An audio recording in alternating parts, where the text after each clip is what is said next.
নমস্কার, আমি অ্যাস্ট্রোলজার শ্রীময়ী সায়নী।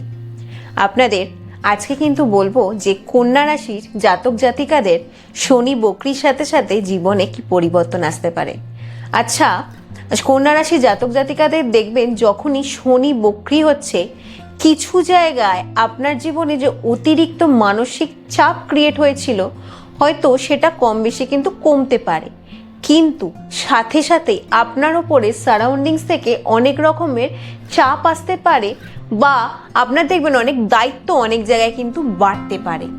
কিছু ক্ষেত্রে হয়তো মনে হতে পারে যে আমি সারাউন্ডিংসের দ্বারা পাজেলড হয়ে যাচ্ছি। সেটা করলে কিন্তু চলবে না।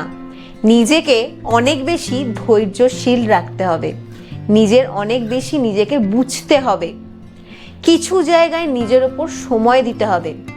কিছু ক্ষেত্রে এটা হতে পারে যে আপনার ওপরে সারাউন্ডিংসের প্রেশারের জন্য আপনার কিন্তু অ্যাংজাইটি টেন্ডেন্সি বাড়তে পারে। সেই বিষয়টা নিজেকে কুল ডাউন রাখতে হবে। পারিপার্শ্বিক দিক থেকে কাজের বেশ কিছু সুযোগ পেলেও কিছু ক্ষেত্রে কাজের ডিসিশন নিজেকে কিন্তু বুঝে নিতে হবে, না হলে কিন্তু কিছু জায়গায় ভুল মানুষের চক্করে কিন্তু আপনি পড়তে পারেন বা ভুল মানুষের দ্বারা কিন্তু মিসগাইড হতে পারেন। সেটা কিন্তু মাথায় রাখবেন।